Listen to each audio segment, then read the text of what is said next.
கார்த்திகை தீபம் சரியில்லை. என்ன நடக்க போகுதுன்னு பார்க்கலாம். வாங்க வீடியோக்குள்ள போகலாம்.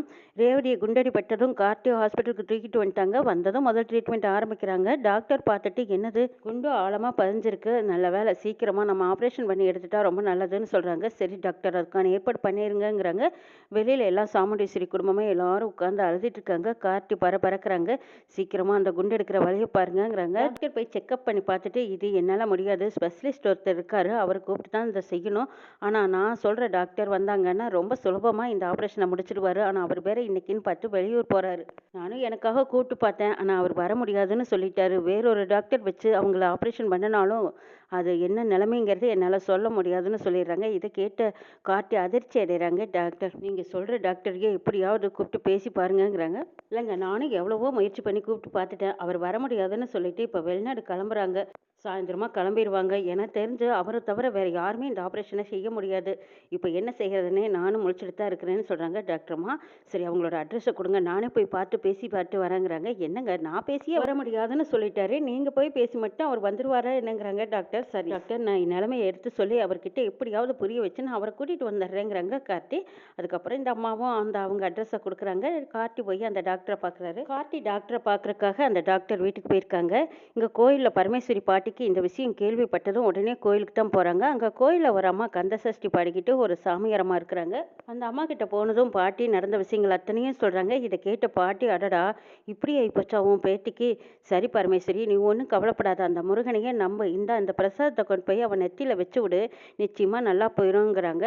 அம்மா, நீங்களே என் பேத்தி நெத்தியில் திருநீரை வச்சு விடுங்கம்மா, என் பேத்தி நிச்சயமாக குணமாயிடுவா, தயவுசெய்து நீங்கள் வாங்கன்னு பாட்டி கெஞ்சி அவங்கள கூட்டிகிட்டு வராங்க. அவங்களும் சரி பரமேஸ்வரி.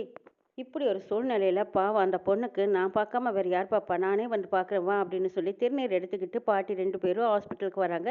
இங்கே காளிமா வீட்டில் மாயை ஒளிஞ்சிருக்கிறாங்க. சந்தேகப்பட்டு போலீஸ்காரங்க எல்லாரும் காளிமா வீட்டில் வந்து தேடிக்கிட்டு இருக்கும்போது காளிமா துணிச்சலாக தைரியமாக அப்படி யாரும் இங்கே வரலையே அப்படின்னு சாமர்த்தியமாக சமாளிச்சுக்கிட்டு இருக்கிறாங்க. போலீஸ் வீடெல்லாம் தேடி பார்த்துட்டு அந்த அழுக்கு கூடையில் உட்காந்துருக்கிற மாயாவை சரியாக கவனிக்காமல் அங்கேருந்து சரி காணான்ட்டு போகிறாங்க. வீடு பூரா தேடி பார்த்துட்டு போலீஸ்காரங்க மாயாவை காணான்ட்டு அங்கேருந்து கிளம்பிடுறாங்க. அதுக்கப்புறம் மாயா, நீ எழுந்திரிச்சுப்பா, போலீஸ் போயிட்டாங்க, நீ பயப்பட வேண்டியது இல்லைங்கிறாங்க காளிமா. அழுக்கு கொடுக்குள்ளேருந்து எழுந்திரிச்சு வந்து நிற்கிறாங்க மாயா.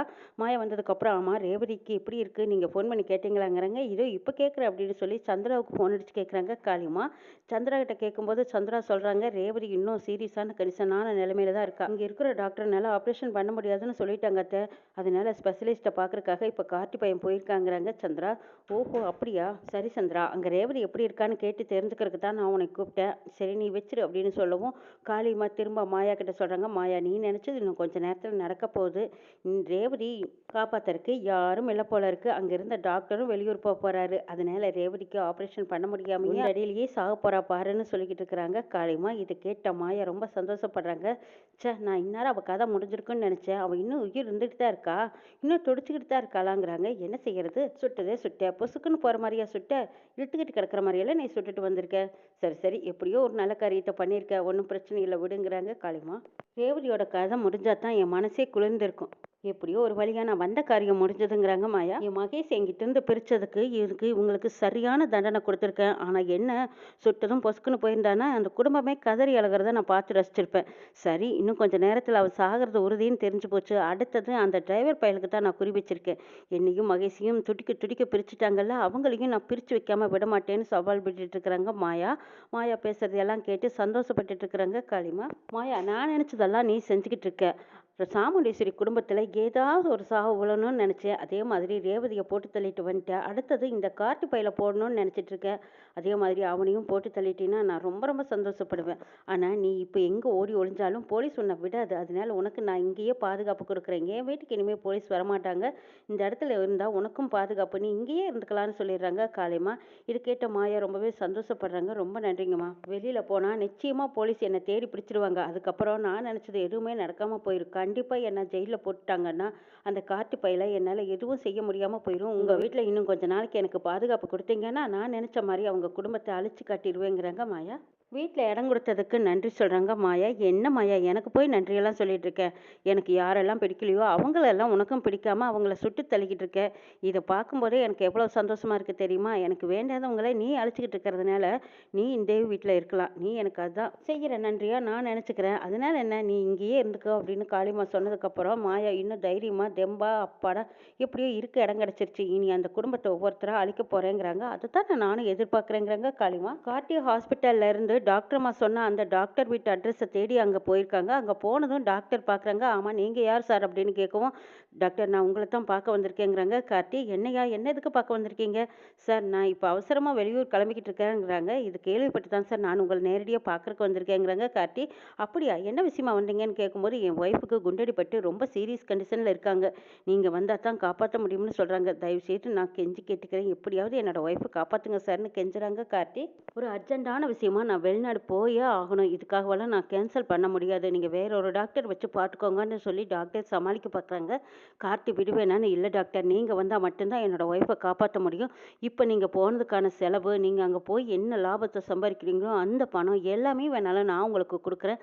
எவ்வளவு செலவானாலும் சரி நீங்கள் எப்படியாவது என் ஒய்ஃபை காப்பாற்றியே ஆகணும். இது ஒரு உயிர் உங்களால் மட்டும்தான் முடியும்னு சொன்னாங்க. நீங்கள் தான் வந்து எப்படியும் என் ஒய்ஃபை காப்பாற்றி ஆகணும். இதுக்கான செலவு எவ்வளவானாலும் நான் உங்களுக்கு ஈடு கட்டுறேன்னு சொல்லி கார்த்தி கெஞ்சி கேட்குறாங்க. கார்த்தி கேட்குறத பார்த்ததும் உடனே டாக்டரும் சரி நீங்கள் அழுகாதீங்க நான் வந்து பார்த்துக்கிறேன்னு சொல்கிறாங்க. இதுக்கப்புறம் கார்த்திக்கு உயிர் கிடைச்ச மாதிரி அப்பாடா எப்படியும் ரேவதி பிழைச்சிருவா அப்படின்னு நினச்ச நம்பிக்கையோட அந்த டாக்டரை கையோடு கூட்டிகிட்டு போகிறாங்க. கார்த்தி ஹாஸ்பிட்டலில் ராஜராஜன் சாமுண்டேஸ்வரி எல்லாரும் புலம்பி நிற்கிறாங்க. ஐயோ டாக்டரை போய் கார்த்தி கூப்பிட்டுருப்பாரா, இவங்க கூப்பிட்டு அவர் வருவாரா? டாக்டர் மூலமாக பேசி பார்த்து அவர் வரலையே, இப்போ இவர் மட்டும் போய் கூப்பிட்ட மாதிரி வந்துருவாரா? என்ன நடக்க போதோ தெரியலையே, வேறொரு டாக்டரை வச்சு ரேவதியை காப்பாற்றலான்னு பார்த்தாலும் யாருமே வரமாட்டேங்கிறாங்களேன்னு ராஜராஜன் சாமுண்டேஸ்வரி எல்லாம் புலம்பிக்கிட்டு இருக்காங்க. அப்போ ரோகிணி மயில் வாகனம் சொல்கிறாங்க, எப்படியும் கார்த்தி போய் கூட்டிகிட்டு வந்துடுவாங்க, கவலைப்படாதீங்க தேன்னு ஆறுதல் சொல்லிட்டு இருக்கிறாங்க. திரும்பி பார்க்குறாங்க, கார்த்திகோட டாக்டர் வந்துட்டு இருக்காங்க. அவங்கள பார்த்ததும் சாமுண்டேஸ்வரி ராஜராஜன் எல்லாரும் சந்தோஷப்படுறாங்க. அப்பாடா எப்படியோ கார்த்தி மாப்பிள்ள அந்த டாக்டரை கூட்டிகிட்டு வந்துட்டாரு. ரேவதிக்கு இப்போ ட்ரீட்மெண்ட் ஆரம்பிச்சிருவாங்க. இன்னும் கொஞ்சம் நேரத்தில் அவள் உயிர் பிழைச்சிருவா, இனி பயம் இல்லை அப்படின்னு சொல்லி சந்தோஷமாக இருக்காங்க. அப்போ கார்த்தி டாக்டரை கூட்டிகிட்டு வந்ததும் டாக்டர் போனதும் முதல் ட்ரீட்மெண்ட் ஆரம்பிக்கிறாங்க. இங்கே கார்த்திகிட்ட இவங்க எல்லாரும் சொல்கிறாங்க, கார்த்தி மாப்பிள்ளை நீங்கள் எப்படியோ போய் டாக்டரை கூட்டிகிட்டு வந்துட்டீங்க, அது வரைக்கும் சந்தோஷம். ஆமாம் எப்படி நீங்கள் போய் கூப்பிட்டதும் வந்துட்டாராங்கிறாங்க. அவரும் ஒரு மனுஷன் தானே, எடுத்து சொல்கிற வகையில் எடுத்து சொன்னேன், அவரும் புரிஞ்சுக்கிட்டு வந்துட்டாருங்கிறாங்க. அப்படியா ரொம்ப சந்தோஷம் மாப்பிள்ளைங்கிறாங்க சாமுண்டேஸ்வரி. அங்கே டாக்டர் அம்மா வர்றாங்க. டாக்டர் அம்மா வந்ததுமே டாக்டர் வந்திருக்கிற விஷயம் கேள்விப்பட்டதும் கார்த்தி நான் கூப்பிட்டு வராதவர் இப்போ நீங்கள் கூப்பிட்டு வந்திருக்காரு, ரொம்ப சந்தோஷம். ஆனால் ரேவதிக்கு இப்போ ட்ரீட்மெண்ட் ஆரம்பிச்சிடலான்ட்டு போகிறாங்க அந்த டாக்டர் அம்மா. மயில் வாகனம் கார்த்திகிட்ட வந்து சொல்கிறாங்க, சகலா எப்படியோ எல்லா டாக்டரும் சேர்ந்துட்டாங்க, எப்படியும் ரேவதிக்கு ட்ரீட்மெண்ட் கொடுத்து காப்பாற்றிடுவாங்கங்கிற நம்பிக்கை வந்துருச்சு, இனி பயம் இல்லைங்கிறாங்க. சாமுண்டேஸ்வரி வந்து கார்த்திகிட்ட கேட்குறாங்க, ஆமாம் அவர் வரமாட்டாங்கன்னு சொன்னாங்கல்ல, நீங்கள் போய் எப்படி கூப்பிட்டீங்க, எப்படி வந்தாருன்னு கேட்குறாங்க. அத்தை சகலை போய் கூப்பிட்டாருன்னா நிச்சயமாக வருவாருங்கிற நம்பிக்கை இருந்துச்சு, அந்த நம்பிக்கை உண்மையாயிருச்சு பார்த்தீங்களா, வந்துட்டாருன்னு சொல்லிட்டு இருக்காங்க மயில் வாகனம். ஆமாம் மாப்பிள்ளை அவங்களுக்குன்னு நிறைய வேலைகள் இருந்திருக்கும், ஆனால் மாப்பிள்ளை போய் எப்படியோ பேசி சமாதானம் பண்ணி எப்படியும் கூட்டிகிட்டு வந்துட்டாரு, அது வரைக்கும் சந்தோஷங்கிறாங்க சாமுண்டேஸ்வரி. ரேவதிக்கு ட்ரீட்மெண்ட் கொடுக்க போன டாக்டர் அம்மா கிட்ட எப்படி நடந்தது என்ன விவரம்னு கேட்டுட்டு இருக்காங்க. அந்த அம்மாவும் நடந்த விஷயங்கள் சொல்லிட்டு இருக்காங்க. இவ்வளவு நேரம் ஆயிடுச்சே, சரி இதுக்கப்புறமும் நம்ம ஆப்ரேஷன் 4 மணி நேரத்துக்குள்ள முடிச்சாகணும், அப்படி ஒரு வேலை முடிக்கலைன்னா அவங்க உடல் நிலை ரொம்பவே மோசமான நிலைமைக்கு போயிடும், இந்த பொண்ணோட சொந்தக்காரங்க கிட்டையும் சொல்லிருங்கன்னு சொல்றாங்க. டாக்டர் வந்து வெளியில வந்து சாமுண்டேஸ்வரி கிட்ட சொல்றாங்க, இன்னும் 4 மணி நேரத்துக்குள்ள அவங்களுக்கு ஆப்ரேஷன் பண்ணி முடிக்கணும், அப்படி ஒரு வேலை லேட்டா தாமதம் ஆயிடுச்சுன்னா அவங்க உயிருக்கே ஆபத்துங்கிறாங்க. இதை கேட்ட குடும்பமே அதிர்ச்சி அடைகிறாங்க. ஐயோ என்ன டாக்டர் இவ்வளவு தூரம் கஷ்டப்பட்டு கடைசியில் இப்படி சொல்றீங்களே, நீங்க காப்பாற்றுவீங்கிற நம்பிக்கையில் எல்லாம் நாங்க இருக்கோங்கிறாங்க. அவங்களும் ட்ரீட்மெண்ட் ஆரம்பிச்சிடறோம், அவங்களுக்கு முதல்ல ரத்தம் கொடுக்கணும், அவங்களுக்கு இருக்கிற அந்த குரூப் ரத்தம் யாருக்கு இருக்குன்னு கேட்குறாங்க. ரேவதி என்னோட பொண்ணு தான், அநேகமாக என்னோட ரத்தம் கூட அவளுக்கு செட் ஆனாலும் ஆகலாம், நீங்கள் எதுக்கும் செக் பண்ணி பாருங்கன்னு சாமுண்டேஸ்வரி செக் பண்ண சொல்கிறாங்க. சாமுண்டேஸ்வரியோட ரத்தத்தை செக் பண்ணி பார்க்கும்போது இல்லைங்க இந்த குரூப்புக்கு அந்த குரூப் செட் ஆகாதுங்கிறாங்க. 4 மணி நேரத்துக்குள்ளேயே ஆப்ரேஷன் பண்ணி ஆகணும், அவங்களுக்கு ரத்தம் கொடுத்தா மட்டும்தான் ஆப்ரேஷனையே ஆரம்பிக்க முடியும், ஆனால் அந்த குரூப் ரத்தம் யாருக்கு இருக்குது, ரத்தம் கிடைச்சா மட்டும்தான் ஆப்ரேஷன் ஆரம்பிக்க போகிறோம்னு சொல்கிறாங்க. இதை கேட்டதும் அங்கேருந்து எல்லாருமே அதிர்ச்சி அடைகிறாங்க. என்னோட ரத்த குரூப் செட் ஆகுமான்னு சொல்லி ரோஹிணி சுவாதி இவங்க எல்லாருமே செக் பண்ணி பார்க்க சொல்லி கொடுக்குறாங்க. யாருமே செட் ஆகலை. அப்போ கார்த்தி ரத்தம் கொடுத்து பார்க்குறாங்க. கார்த்தியோட ரத்தம் மட்டும்தான் ரேவதிக்கு செட் ஆகுது. கார்த்தி ரேவதியோட ஆபரேஷனுக்காக ரத்தம் கொடுக்க தயாரா இருக்காங்க. அப்ப ரத்தம் கொடுத்துட்டு இருக்கும்போது அப்ப மயில்வாகனன் நினைக்கிறாங்க, பாவம் ரேவதி கார்த்தியோட சேர்றதுக்கு எவ்வளவோ விருப்பப்பட்டா, ஆசைப்பட்டா.